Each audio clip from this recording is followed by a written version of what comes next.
ekhuluma nomfoka Dubazana uLuva mayelana noshuni wakhe nokusabalala kwawo. Nokho awukusabalele kangako ngoba umuntu engisamkhumbulo sekhona njengamanje bayimeya kazwelonke. So lapha kuLuve uyakhala ngempela umfowethu lapha ukhala ngayo ingoma yakho naye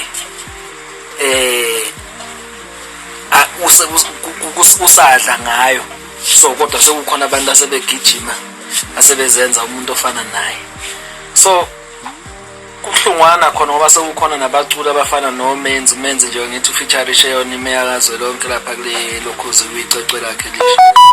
So bafowethu uLuva akaqinise nje eqhubeke enza into yakhe ngoba cha liyezwakala lakhe izwi ligezekile li-clean impela ya ushaya kahle. Engakhali kakhulu ngoba phela naye lo zenza yena kusho ukuthi kumele kujabulele uLuva ukuthi khona umuntu ofuna ukuduma njengaye ngoba cha udumile umfoka Dubazana into zakhe uyazenza ngendlela esezingeni. So lami nje lithi kuyona imeya kazwelonke ngomthetho kwakufanele ngomthetho mhla ifika izoshaya lo shuni bese iyakhulumisana naye uLuva mayelana nokuthatha lesitayela sengoma edlalo yena uLuva. Ngagcina siyithatha kube ngazuthi yabo bexoxisane nje kuqonde ukuthi ithwi kube into right. Ngiyabonga.